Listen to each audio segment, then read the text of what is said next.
寸之地，碾落做成泥。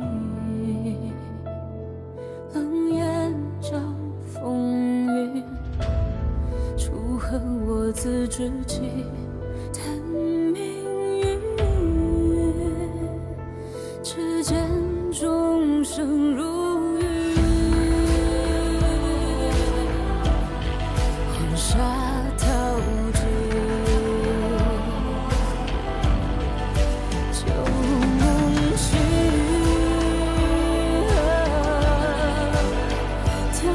剑如纸，举壮志，算如意，步步险中意，总是真剑气，一命破残局。举壮志，冷如雨，缓缓虚实境，天地作棋。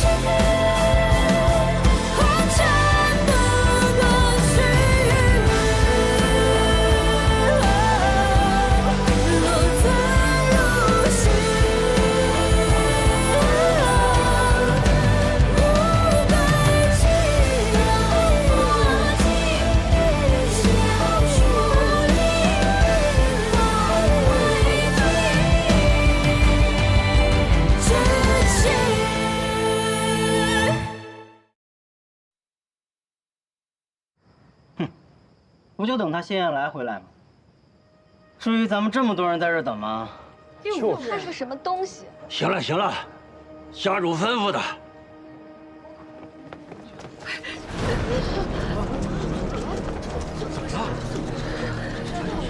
怎么了？是要干什么呀？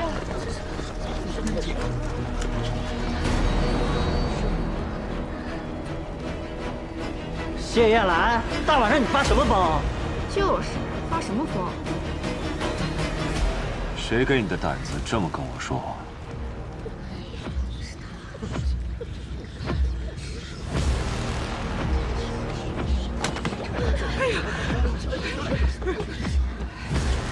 重新说一遍。你别以为你得势了，你就欺负人。就是啊。仗势欺人，不是你们最擅长的。 我们谢家可没有这样的破烂货，竟然是公然卖笑，要是笑啊笑啊！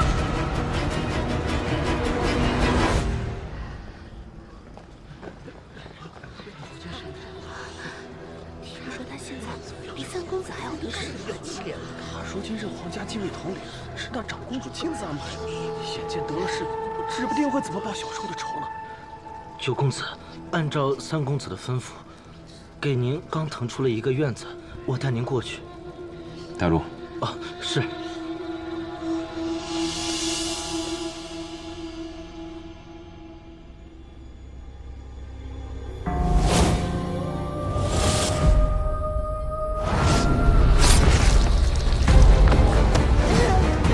阿爹，阿爹！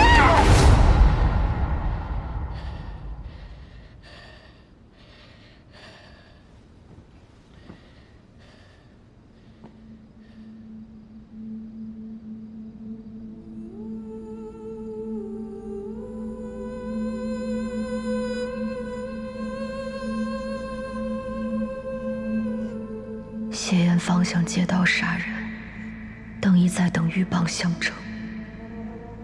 但是阿爹的身体也不知道到底是什么情况。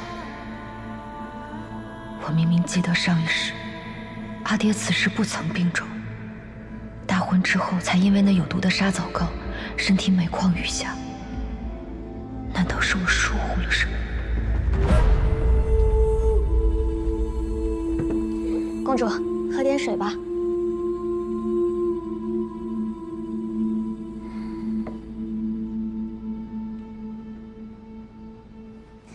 公主，您别急，我来给您算一卦。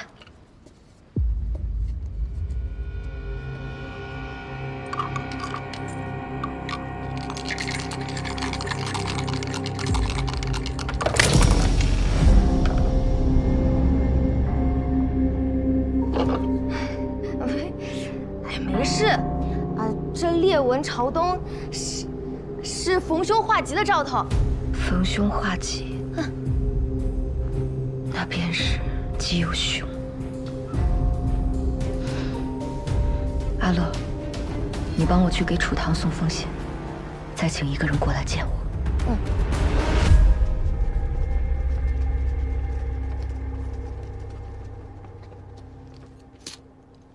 今晚辛苦弟兄们跟我走一趟，你带兄弟们去买点喝的。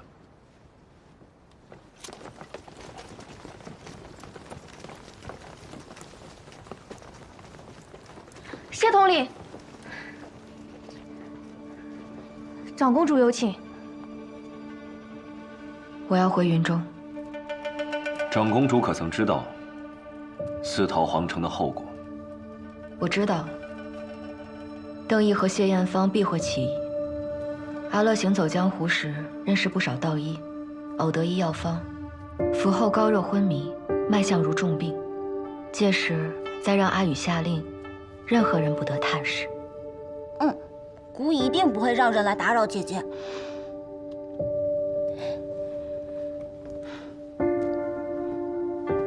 阿乐，带陛下回去休息。是，公主。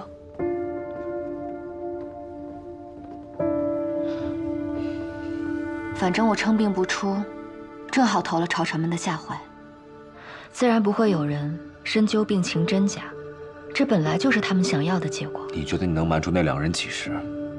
况且萧寻已经回到了萧南，如果让他得知消息，绝不可能让你轻易的回到边郡。这些，你可都想过？想过。正因为萧寻走了，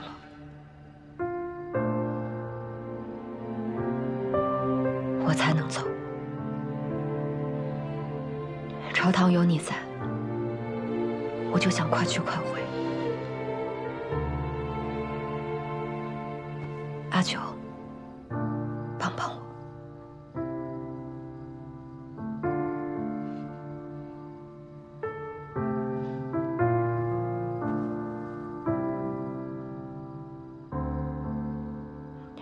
在我和你说的那个梦里，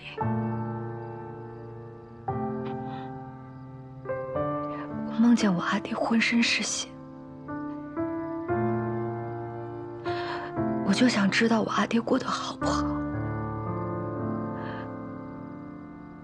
我还有很多话想要和他说，我不想未来留下的全是悔恨。遗憾不能弥补的滋味，你能懂的，对吧？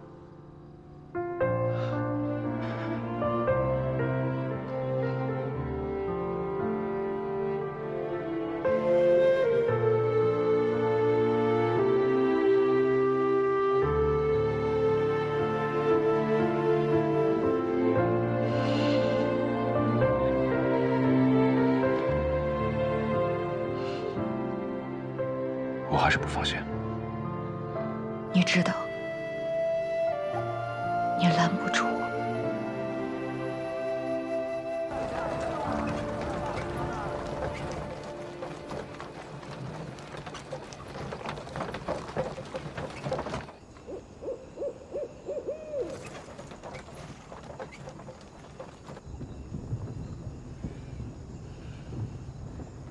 阿九何时变得这么婆婆妈妈的？这都送出去快30里了，莫不是舍不得我？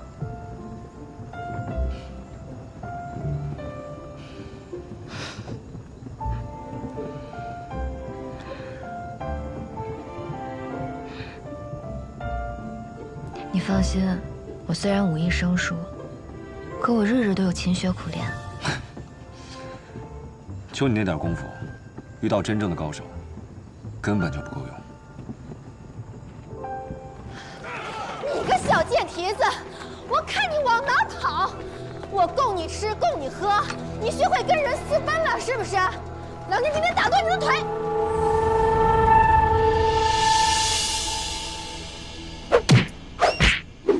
老汉饶命，小的认错人了。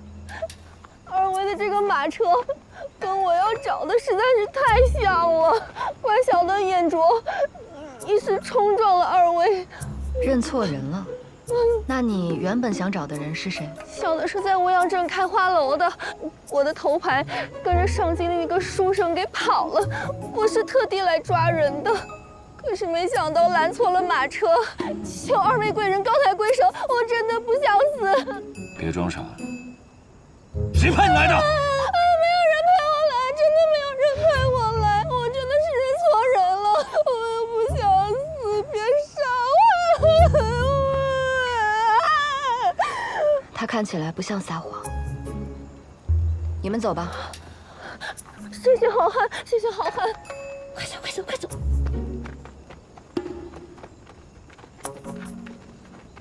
你这点倒是跟老头一模一样，那么容易轻信他人。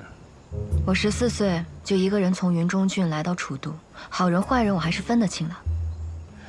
我知道了，但也有例外，不是吗？比如萧寻。你说的也没错，看错人又怎样？知错能改不就好了？何况我相信。 阿九不会让我错第2次的。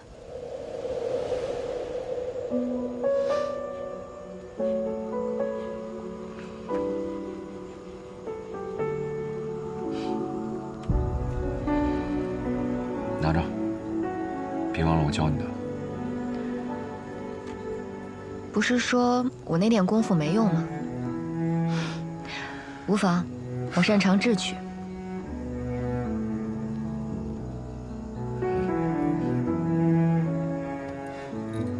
这个你也收好。你可知这长公主令代表什么？代表我信任你。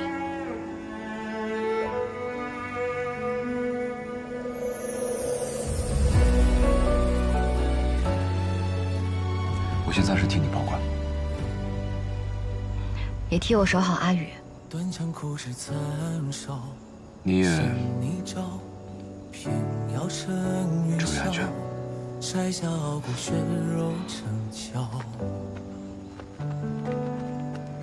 星火在缝隙间熬，烈焰中咆哮，把寒夜烧出破晓。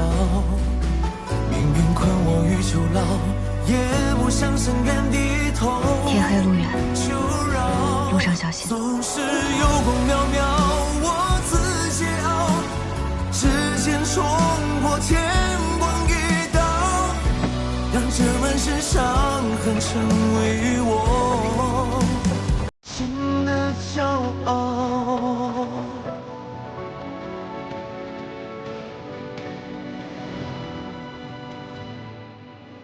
宫阙九重暗角，只为人笑，纷纷扰扰，人间惊空把你照照。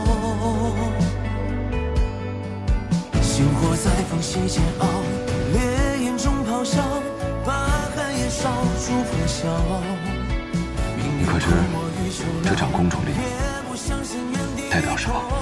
代表我信任你。是有光渺渺，我自桀骜，浮游于途沧海，不问今朝，不问结局，我也信我到心的骄傲。世子，刚得到消息，长公主昨日突然急症，高热不退，不再上朝。哦。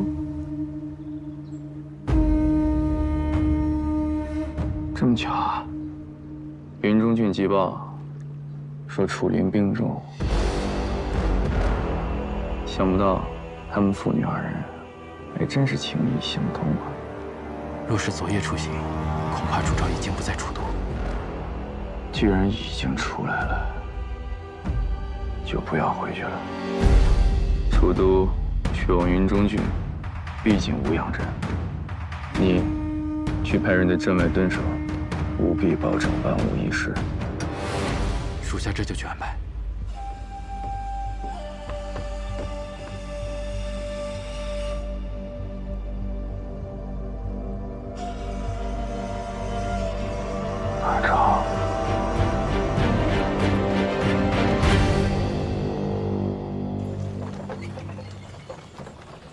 停车。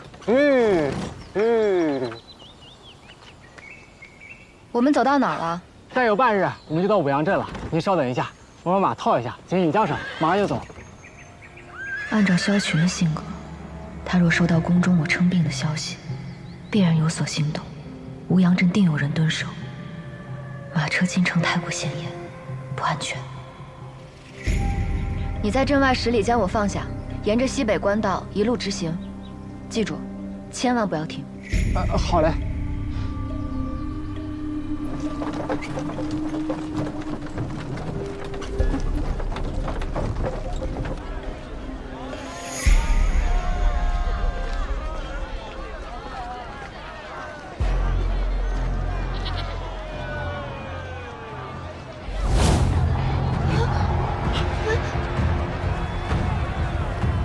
果然不出我所料。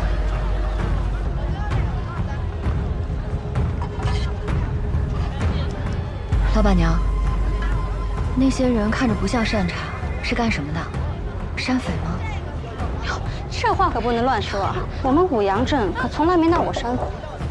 他们啊是乡绅府里的护卫，说是主家逃了个偷财物的丫鬟。抓丫鬟？可不是嘛！领头的那个啊凶得很，连姑娘家的帷帽都要掀开看。老板娘，倒茶。哎，来了。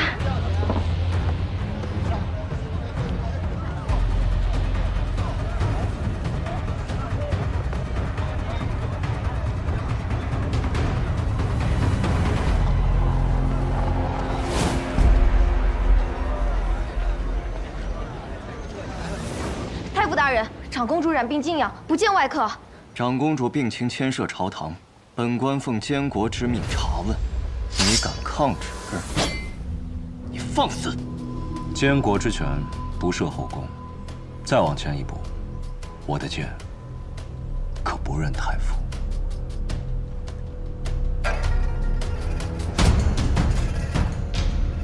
好，很好。谢统领，咱们走着瞧。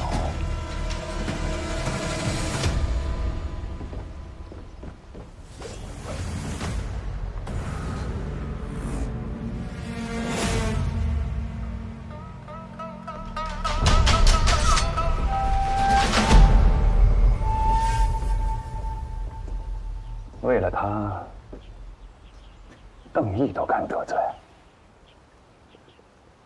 职责所在，谈何得罪？铁鹰离了萧南郡，沿楚都到云中一路布防。你真觉得他能活着到边郡？他可比你想象中的要强大。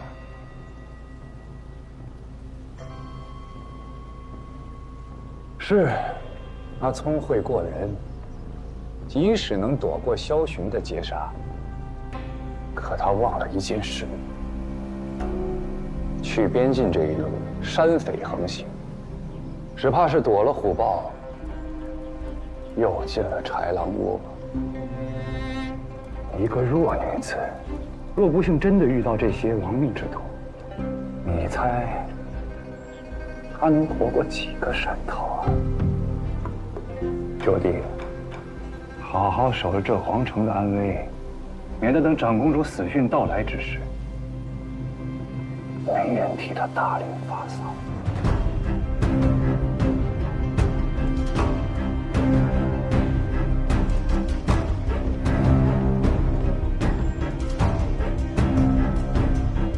小贱蹄子，一个赛一个能跑。怎么，我这吃的不好，穿的不好啊？花了老娘20两大银买的，能干就干，瞎了你的狗眼了！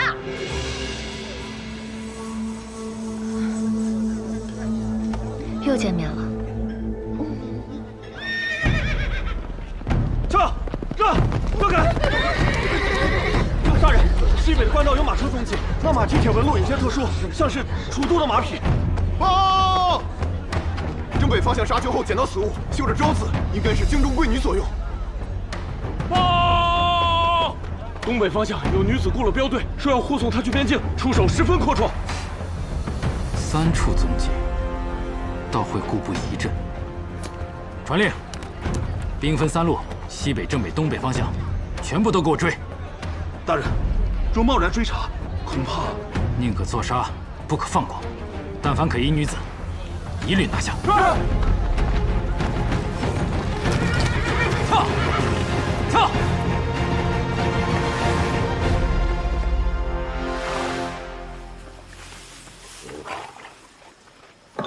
老徐，这牛肉不错。义成，哎，你这驿店虽小，倒是挺会照顾人呐。军爷们往云中郡去送信儿，这一路上风餐露宿，那到咱这儿那跟到家一样，是吧？自然得吃顿好的。这丫头哪儿来的？不是你们这人的。这丫头命可苦了，她爹呀在边郡当差，他们母女俩千里迢迢去投奔，没成想这半路上她娘亲就染上重病了，这眼看着这人就……求军爷们带我去云中郡，我想要去见爹爹一面。这军情紧急，路上耽搁不得。军爷，这孩子懂事儿，路上不会给你们添任何麻烦的。到了云中郡，这个楚将军治下严明，他要是知道你们几个行善，说不定还能给你们记上一功的。你说呢？我们是望城军营的信兵，与楚将军也有过几面之缘。把头抬起来。边郡驻军繁多，报上姓名、来历。哦，他叫……让他自己说。哦，我叫阿福，爹叫杨大春，是云中郡大青山营塞上屯，属楚灵将军麾下。这是爹的信。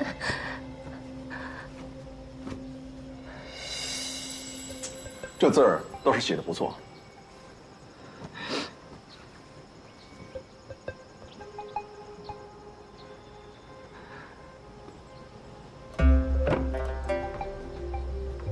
带我们去见你娘，若情况属实，我们便带你上路。哎呦，快起来！我带你们去。娘，有军爷往爹那边去呢。娘，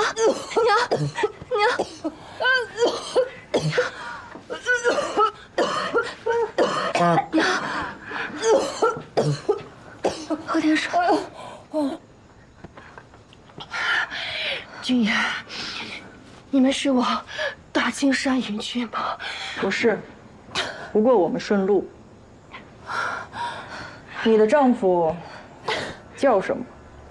多大年纪？在谁帐下？哎，这爷刚才不是问过了吗？让他自己说。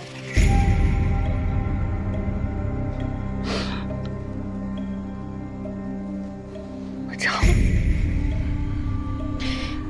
杨大春，3月初7，在楚将军帐下。娘，我家做了一双鞋，你一定要亲手把这双鞋交给你爹。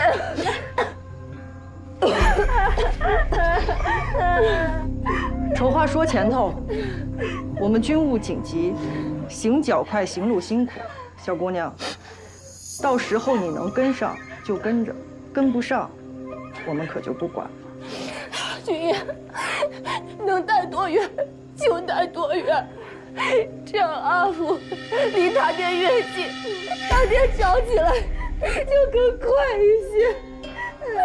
阿福还不够谢军爷，谢谢军爷。娘，行了，明天一早我们就启程。军爷，若是你有幸能够见到我们家男人，你也一定要转告他，奴家这辈子能够有幸与他结为夫妻，死而无憾。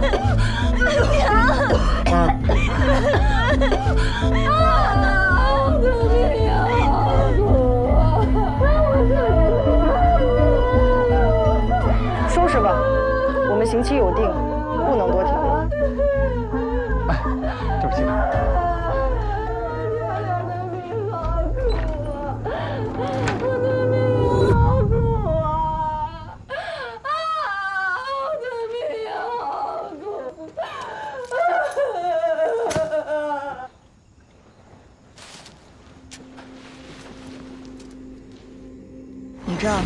有没有与我身形相仿的姑娘？怎么，原来贵人是要寻一个替身啊？难呐，就您这身段儿，清瘦高挑，这寻常女子怎么能有您这身？有，要几个都有。那你有孩子吗？啊？你方才为什么多说那句话？我一个将死之人，我思念你爹，回顾一下往昔，这是情之所起，情不自禁，感动天地。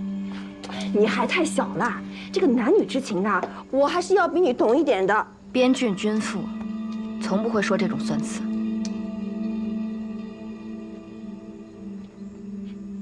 哎，怪我行了吧？哎，那明日您真的要跟那些信兵去，不会被识破吧？当然要走，因为我也发现了他们的秘密。什么秘密啊？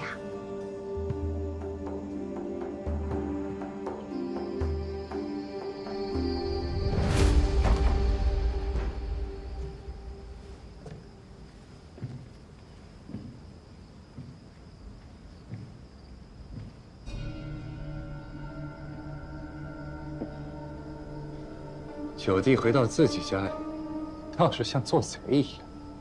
我有事相求，不宜声张。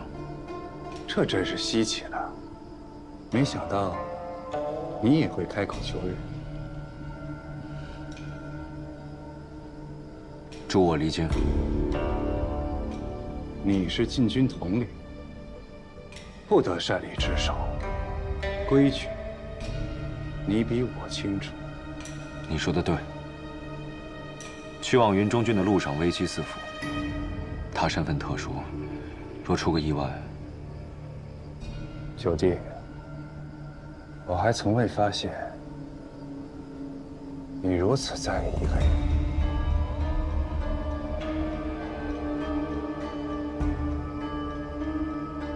长公主可以借病遁走，你若想离京，不脱层皮可不行。可想清楚了。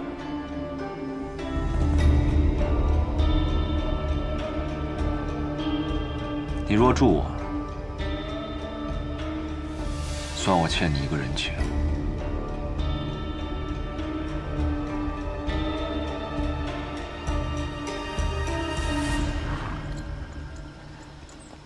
干粮和水囊都备齐了，路上你当心啊！谢谢您，还要辛苦您照顾我的母亲。啊，你就放心吧。撤！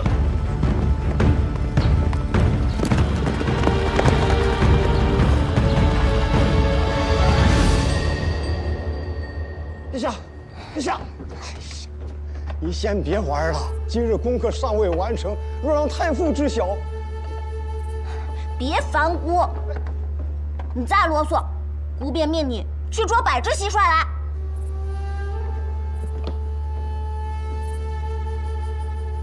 陛下为何不读书？舅舅，你来的正好。你瞧，姑这笼子里的蟋蟀，可比《论语》有趣多了。陛下，这御书房可不是嬉戏之地。你敢扔姑的蟋蟀？陛下，大胆谢延来，你敢对姑动手？哎呀，陛下，谢统领，您这是……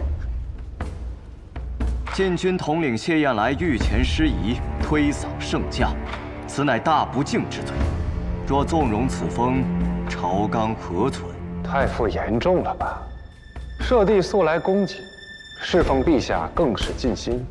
陛下年幼顽皮，或许只是一时玩闹，失了分寸。谢大人此言，是在暗示陛下污蔑臣子。臣岂敢？只是禁军统领一职，关乎皇城安危。若只是因阻拦陛下嬉闹，便轻易问罪，岂不是寒了将士们的心？谢大人真是护帝心切，可长公主久未临朝，晋军又跋扈至此，莫非谢家觉得这朝堂之上已无人能约束？太傅何必牵扯长公主？她病体未愈，陛下仁孝，特赐她静养。至于约束，太傅带军理政，不是最好的约束吗？够了！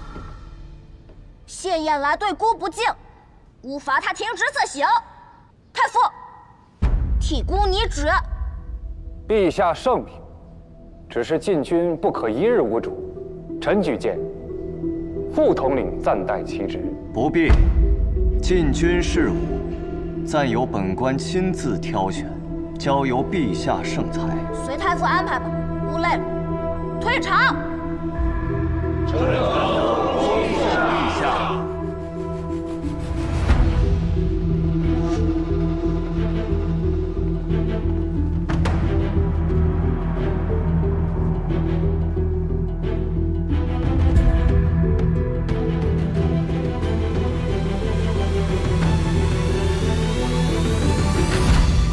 禁军统帅傅九冲撞圣驾，国旗停职待诏。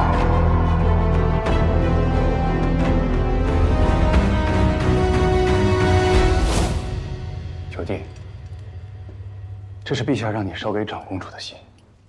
我很好奇，长公主到底给你下了什么迷魂汤？边军5年，我不欠人情。就这么放心把阿玉交给我？这皇城里多少豺狼睁着眼，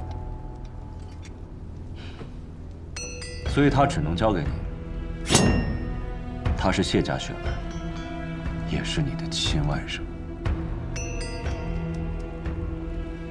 那就将长公主令一并交给我吧。他若信你，自会给你。大局当前，九弟该清楚轻重。如今朝堂势力权力三分，邓毅中书李昭，我门下附和，长公主凤阁朱批不过，6部不得用印。我答应你，会不惜一切护阿玉的周全。我知道你在担心什么，但是你别忘了，长公主令只能阻止邓毅私自下旨，别无他用。若我真想用这块令牌做什么，也必须经过邓毅的玉玺答应。有他在，只是为了方便我与邓毅之间互相制衡而已。所以九弟，你不用怀疑我的用心。更何况，没点交换，怎么让我心甘情愿完成你的买卖？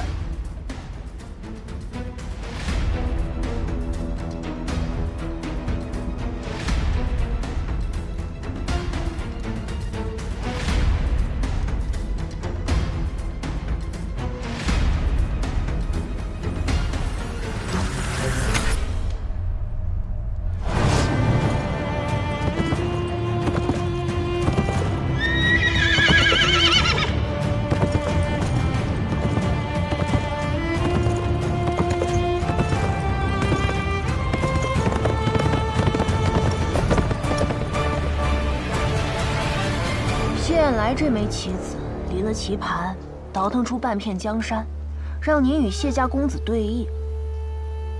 大人不打算趁小皇帝羽翼未丰，布个君臣恩义的局？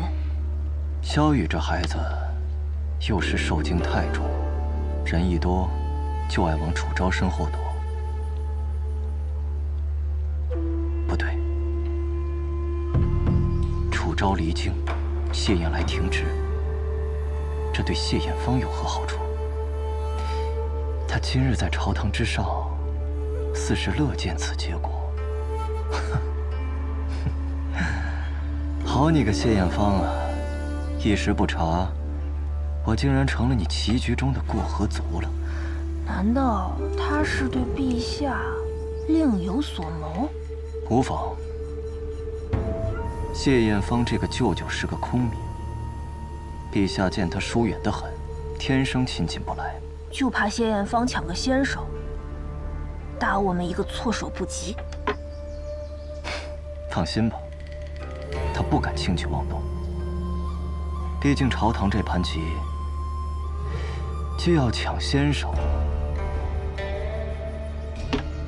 也怕落错子。只是楚灵若死，说墨铁骑直逼楚都，届时恐怕您与谢家谁都不能全身而退。你说的对，所以这局棋虽不知道对方如何落子，但我与他皆知，楚灵现在不能死。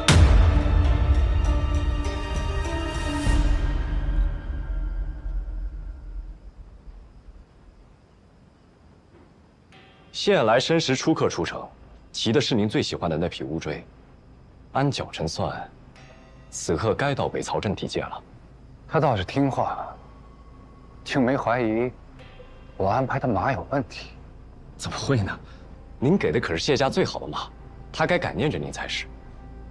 不过这回他还算识趣，真把长公主令牌交给了你。这个令牌没什么大用，但是给邓毅添堵，还是绰绰有余。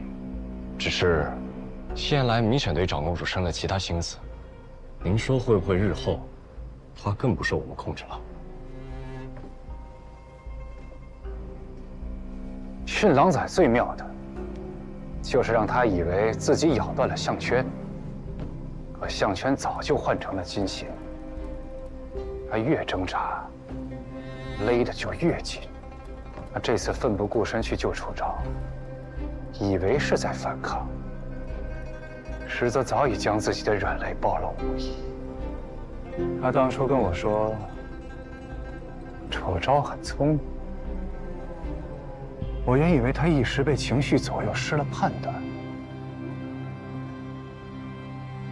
这个女子演得那么拙劣，又那么着急，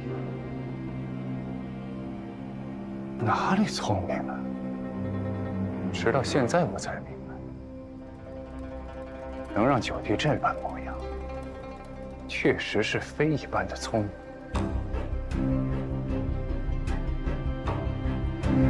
是我眼拙了，没看出你还有这般玲珑手段。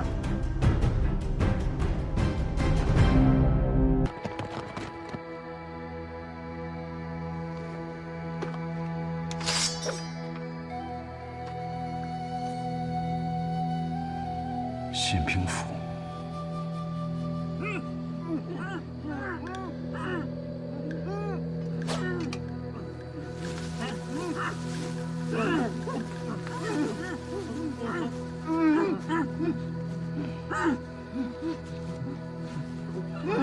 这是边军惯用捆绑犯人的手法，难道出内贼了？我们是望城信兵，山匪穿了我们的衣服，往北曹镇那边的驿站去了。北曹镇驿站直通云中郡。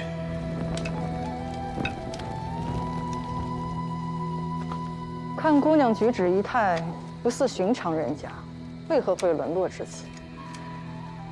他娘疼我，说想让我看着金贵些，日后找婆家也能少受点委屈。啊，这荒郊野岭的，可不是姑娘家能来的。若遇草寇，您身上的信报比我值钱。夜路崎岖，你又孤身一人，若遇歹人，怕是叫天不应，叫地不灵，当真出个意外差池，后悔可来不及。你也是女人，你都不怕，我怕什么？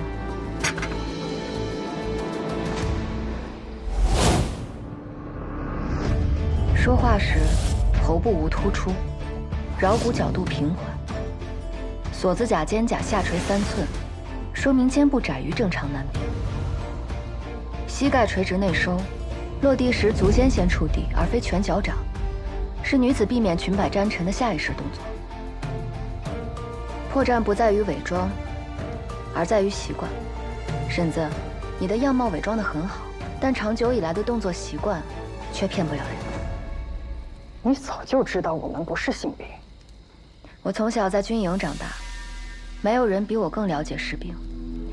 而且，你们的种种行为不像是性兵，倒像草寇。既然你已经识破，为何还要跟我们走？婶子不也一样吗？丽娘的那句至死不悔，到底还是露了破绽。你早就看穿了，不也还是让我跟着吗？想从我身上得到什么？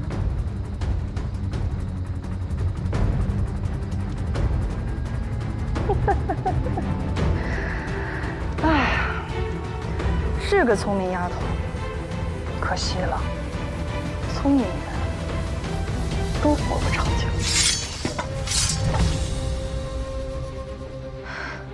怎么，婶子还想杀我？在驿站，我确实看穿你和那个女人在演戏，但我还是带上了你，因为我想看看你费尽心思演这一出，到底打的什么主意。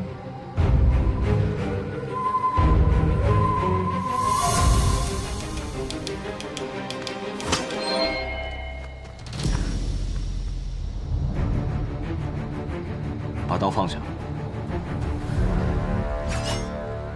我说，把你刀放下。阿九，你们到底是谁？你们假扮信兵，是想截获情报。关于朔漠的情报，魏将军楚灵向来所向披靡，不可能轻易被一支朔漠小队钻了空子，除非有人泄露了军报。你怎么知道？可若是非亲非故的话，为什么这么做？除非你们是朔漠人。朔漠人不可能穿过云中郡。我们是苍木寨的人。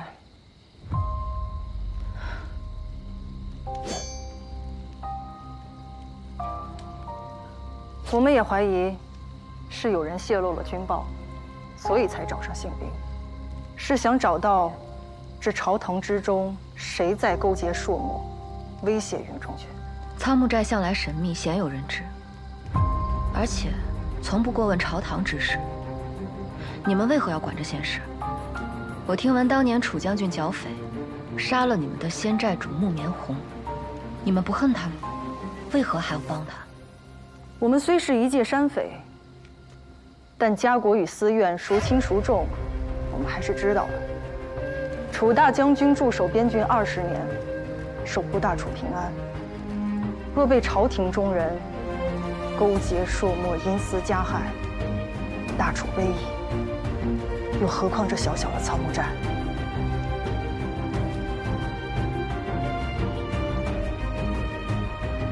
实不相瞒，我是楚灵的女儿。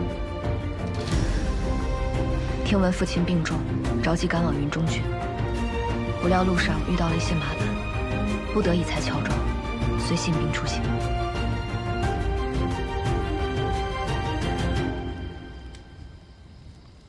二位若遇到麻烦需暂避的话，可要随我上苍木寨。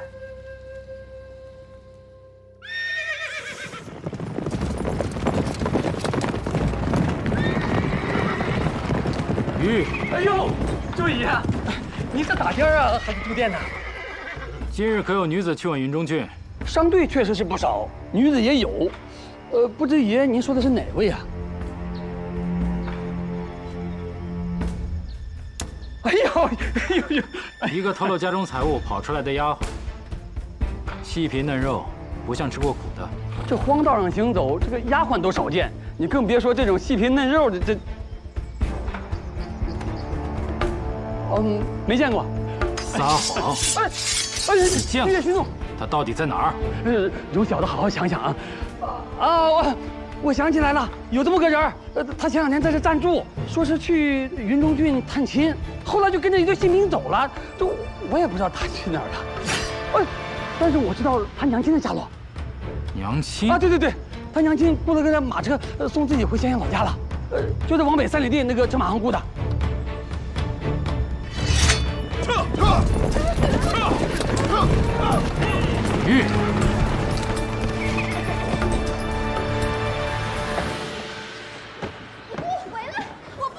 这位军爷，您这是？骗了我那么多的钱，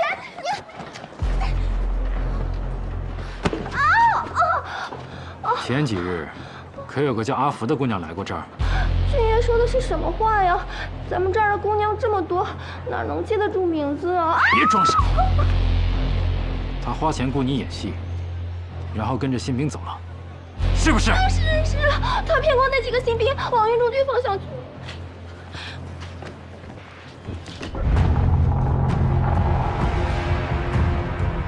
很好，连老天爷都想让你死。撤！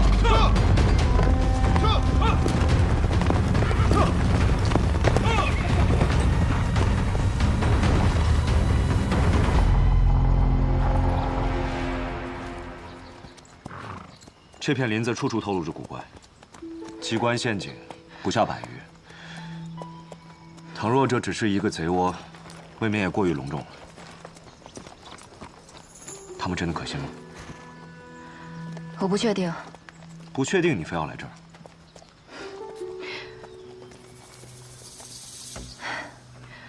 葛大神所言非虚，与我知晓的旧事印证无差。看来仓木寨与我父亲当年，并非如外界传言那般势同水火。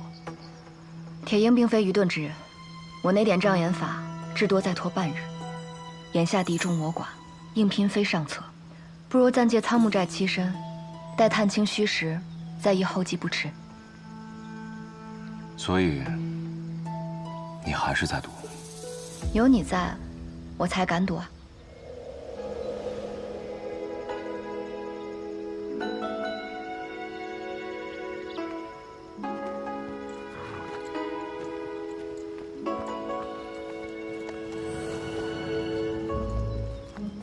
你还得意上了？ 昨夜你分明没有自保之力，但你却惹怒那些山匪。你可知道，昨夜我若是晚到一步，你可就成刀下亡魂了。他们若是想杀我，早在我揭穿葛大神女扮男装时就动手了。所以你就敢赌命？这个时候，葛大婶带人假扮信兵窃取军情，一定不是为了害我爹，而是为了查明真相。换言之，他的确是在帮他。 你就不怕刚出虎口，又入狼窝？虎口拔牙，狼窝犯险，不就是咱俩每日都在做的事吗？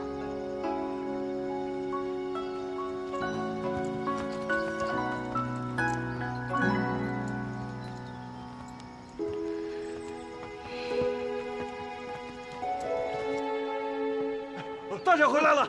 大姐回来了！大姐回来了！回来了！大姐，来，大姐，大姐，给我吧，大姐。哥哥，三儿，哎，见客来了。哟，这是我弟弟，仓木寨寨主葛老三。见过寨主。小曼，坐。你怎么还带俩人回来？接贵宝弟毕格难。毕格难。那二位怎么称呼？他叫阿九，我叫阿福。阿福啊，好名字啊，听着就有福气啊。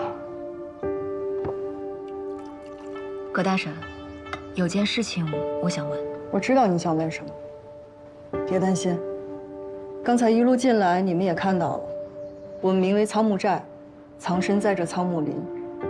山下有句俗话，进了仓木腹，哪有回头路？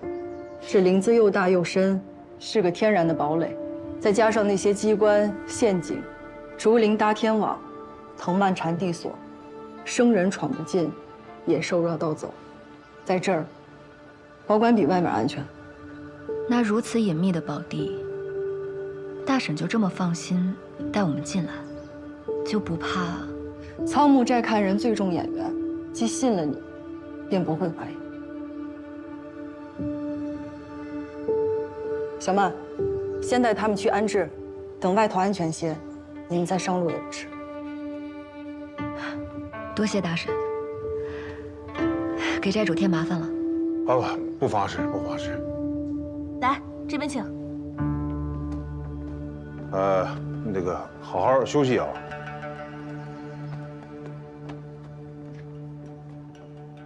姐，她。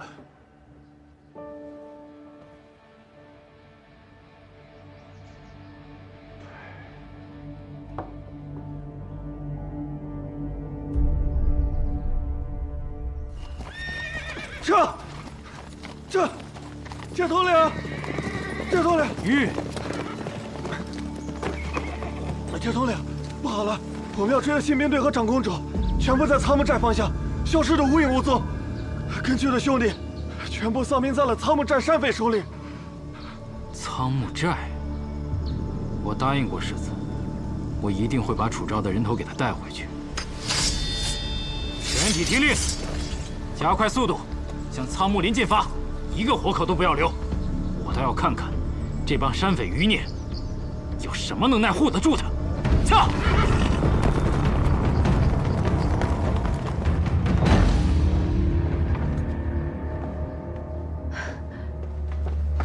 他们让你休息，你可倒好，直接搜刮到人家的武器库来了。仓木林大，虽然他们表面上对我们和善，但不探查一番，你我如何真能放下心来？我竟不知。 你初入江湖，心思倒比我稳重。哎，你来看这个，小心。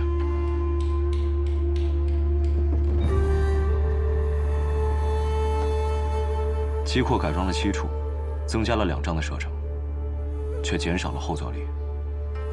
这是边军对战朔漠的时候用过的改装公弩。你怎么知道？当年我在军营。 替老头改装了200多把这样的弩。木棉红毕竟是被我阿爹所杀，他的寨子里不应该有边军的武器。不止，我在选你的时候，救下了被葛大婶劫持的新兵，他们给他绑了绳结，也是边军常用的打法。你的意思是？或许，老头当年并不是为了剿匪。什么意思？ 你是说，我阿爹他？让你们等我一会儿。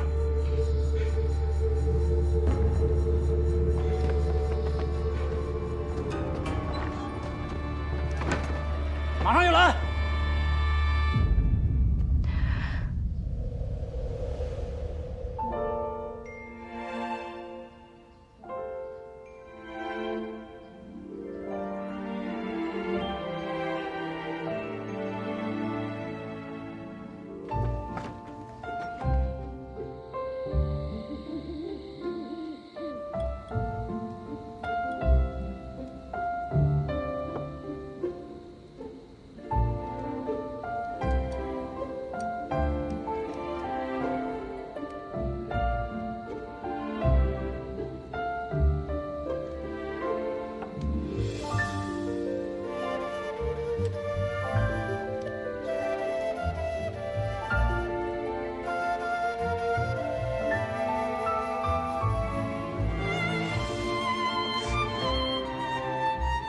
长公主这手法，多少带点私人恩怨。我离京时，是谁承诺会替我守好皇城的？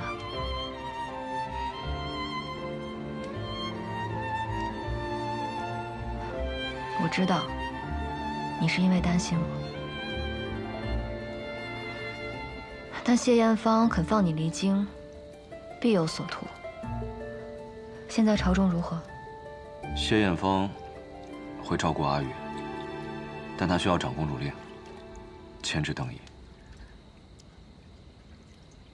我把长公主令给她了。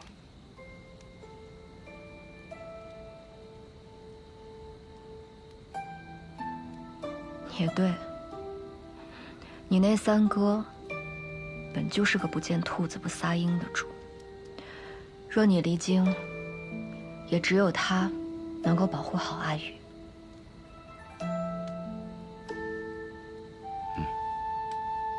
你伤还没好，需要好好休息。早点睡吧。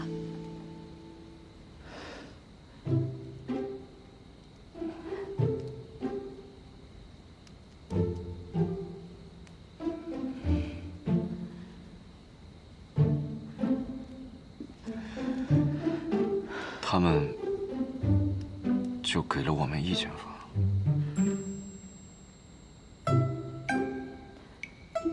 是我要求的。你伤得这么重，如果离我太远的话，我怎么保护你？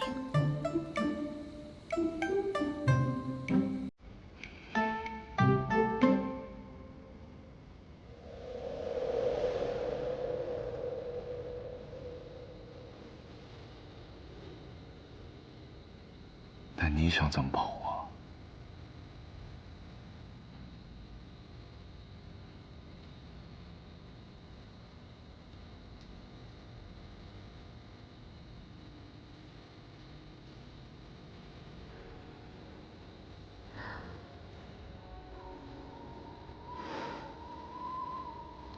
夜里风凉，伤口难愈合。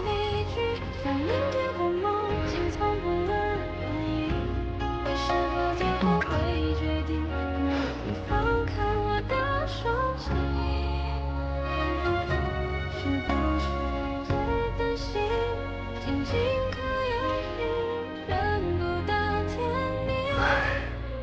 姐，你说你是不是疯了？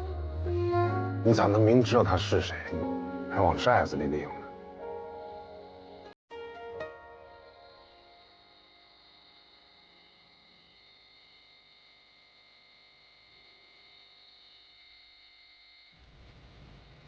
那群家伙不是擅长。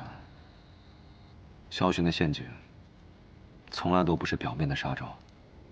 方才守门的小卒用白狼羽报信，说追兵已被全部截杀。若是萧巡的人，没必要自断臂膀。你还会说白狼语？在大漠的时候，我爹教我的。这世上，除了他，没人知道。可若是他们演戏怎么办？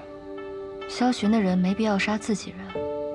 若是邓毅，以他的谨慎，不会选一群有救主的山匪合作，他信不过。至于你三哥，就更不可能了。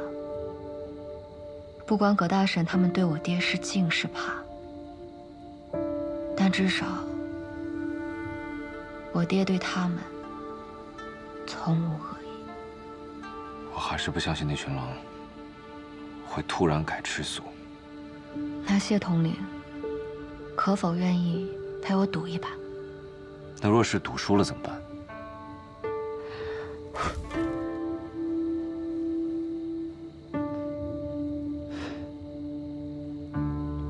那至少黄泉路上有你作伴。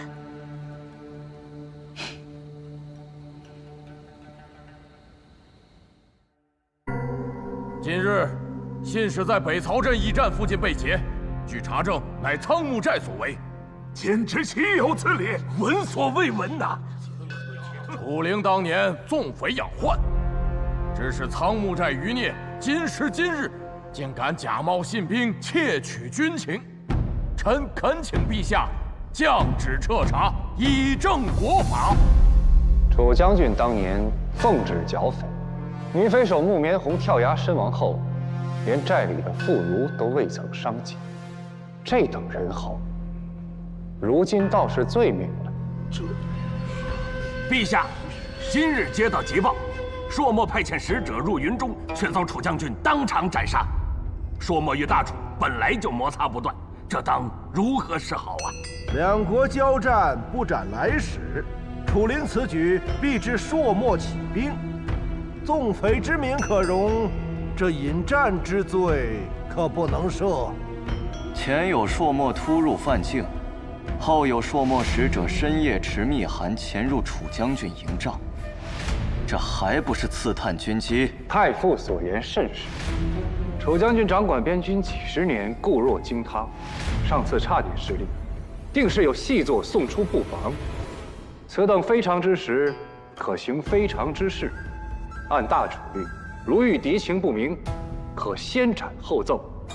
楚将军何罪之有？陛下，楚将军年事已高，边军防线屡出疏漏，还请陛下另择良将。此言非虚，朔漠蠢蠢欲动，一旦战事起，边郡确实需要提前有所准备。但至于这人选如何，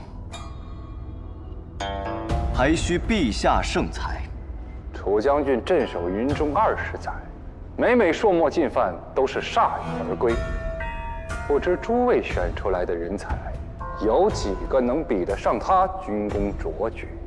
良将非一日可得，但也不能将边郡的安危皆系于一人。谢大人不必担心，本官自会搜集朝臣们的意见，挑选出最合适的人选，赴任云中，为楚将军分忧。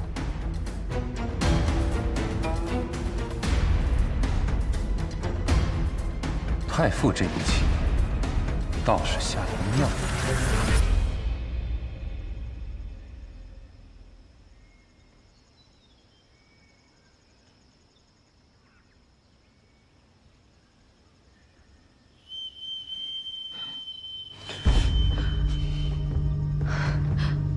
这是杀护哨？没错，边军专门应对骑兵突袭的警报。你嘴挺硬啊！说不说？你要不说，我就把你剁碎，扔到了山里喂狼。不要！说不说？哎，你们怎么到这儿来了？我在这办点正事啊，先不招呼你们了。交给我吧。啊？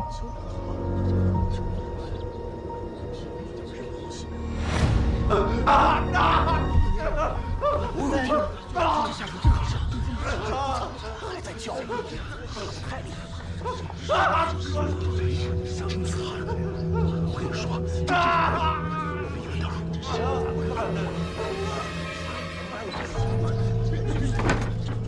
直接让他真是看不出。怎么样？他招了，他们昨天就进入了苍木岭，并且探寻到了苍木寨位置，人马今夜就会赶到，我们提前做好准备。那我得告诉我姐去。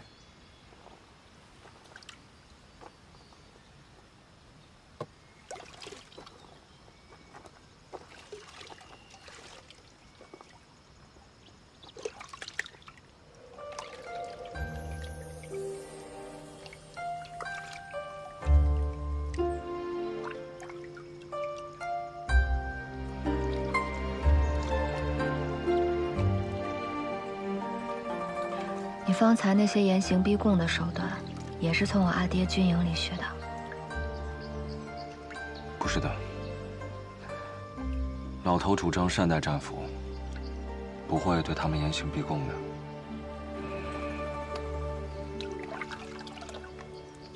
你不怕了？我有甚可怕的？我自幼在军营长大，还是见识过杀伐和血光的。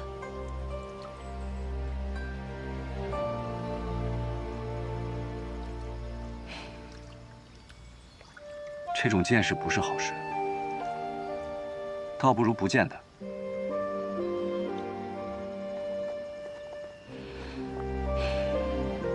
可人生在世，谁又有得选呢？我不愿杀人，可有人要来杀我。我不是跟你说过吗？我杀人是为了让自己活下去。还有我爹，我想活着见到他。我帮你杀。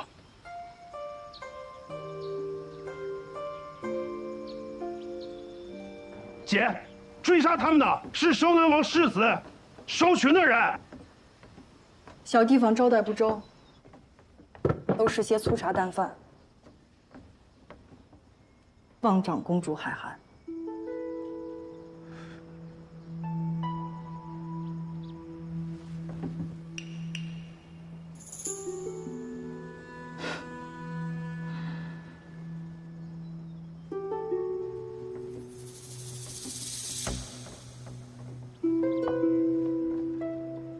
是长公主？不对呀，你应该跟萧南郡世子成婚才对呀。你跟这小子私奔了？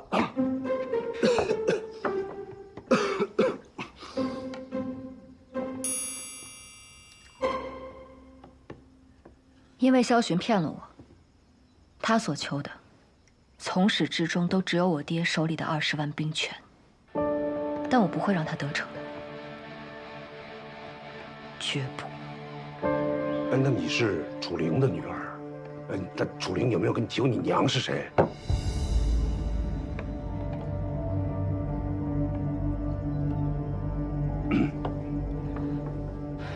看来葛寨主对我们云中郡很是关心，连我的婚事都打听得一清二楚。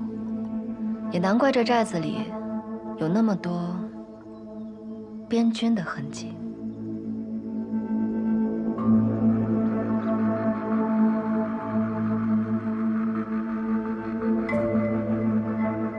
话都说到这份上了，婶子不妨如实相告：当年我爹上苍木寨剿匪，到底有何隐情？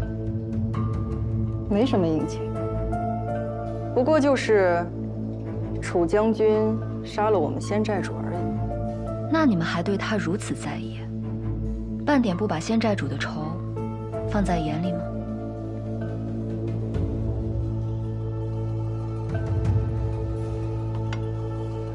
当年苍木寨被传骚扰边境，楚将军前来剿匪，杀了仙寨主后，得知其中有所误会，才将寨中的兄弟们重新安置。你看到的那些，不过是你阿爹的愧疚和弥补。可是恩怨已了，何必再提？你们一路辛苦，先好好休息吧，有事随时叫我。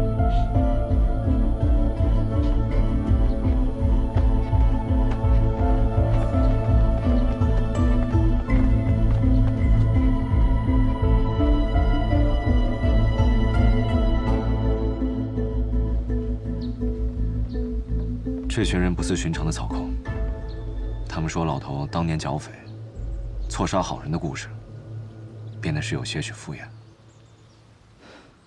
7分假3分真吧。我相信我阿爹是真的想护着这个寨子，我也至少能够确定，他们对我们没有恶意。至于其他的，世人都有秘密，何时能够窥见，就看机缘了。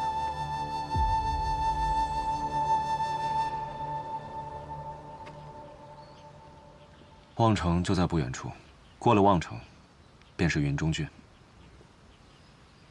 等解决完萧巡的那些追兵，你就能见到你爹了。我知道，这条路我很熟悉。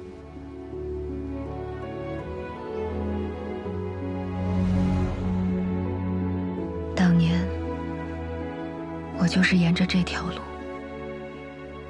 远离父亲，远离云中郡，远离爱我的一切，走向那个万劫不复的地狱。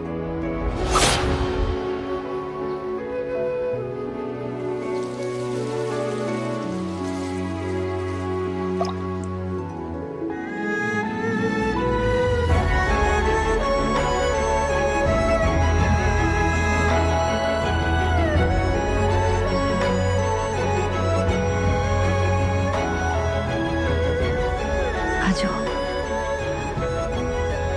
如果人生能够重来一次的话，是不是还有改变的机会？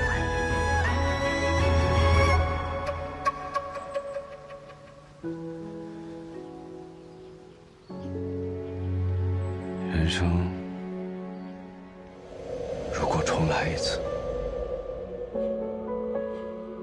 阿九，以后谢府就是你的家了。娘，娘！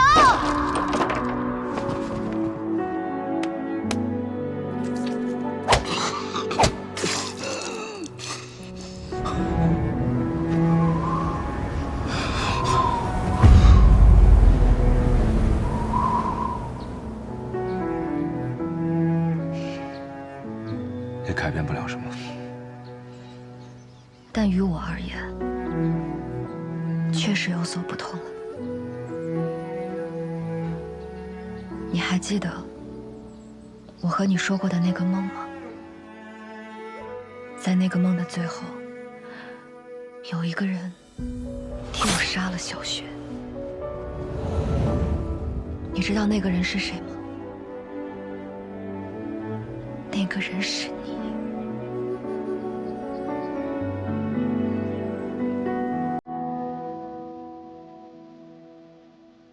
你替我杀了小雪，替我报了楚家的仇。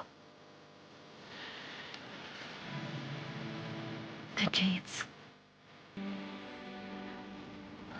我一定要自己来，即便是偶尔心中仍存惧意，即便前路是万丈悬崖，但我也万山无阻。风霜万里踏过，人等走孤岛，半生飘摇，只因天涯无处停靠。星火在风息间熬，烈焰中咆哮，大海也烧，烛火消。命运困我于囚牢，也不想向远低头。求饶，总是有光渺渺，我自桀骜。浮游于路沧海，不问今朝。问了你句后害怕什么？不问结局，我已不论那个梦是真是假，直面它，抓它，战胜。让这满身伤痕成为我心的骄傲。我不怕，我和我阿爹都会好好活着。烈焰中咆哮，把寒夜烧，烛火消。命运困我于囚牢，也不想向远低头。求饶，总是有光渺渺，我自桀骜。浮游于路沧海，不问今朝，不问结局，我已信我道。无趣路遥，流言生于浮躁，也要燃烧。指尖冲破天光一刀，让这满身伤痕成为我心的骄傲。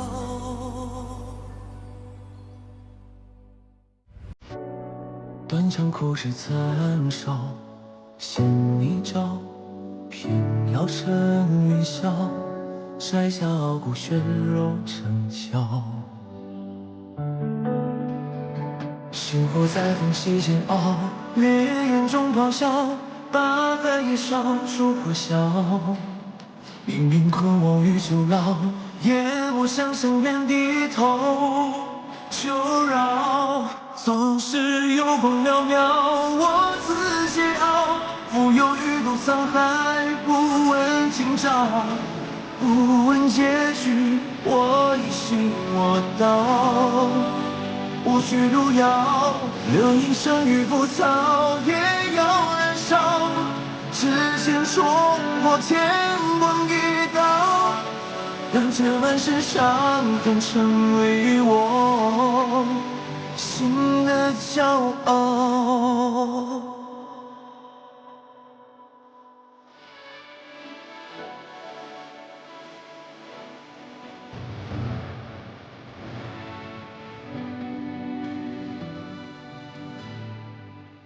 宫阙九重暗角，只为人笑。纷纷扰扰，人间惊恐把你照照。星火在风息间熬，烈焰中咆哮，把寒夜烧，烛火消。命运困我于囚牢，也不想向远低头。求饶，总是有光渺渺，我自桀骜。浮游于路沧海，不问今朝，不问结局，我一心我道，无需路遥，人生已浮躁，也要燃烧。时间冲破天光一道，让这满身伤痕成为我心的骄傲。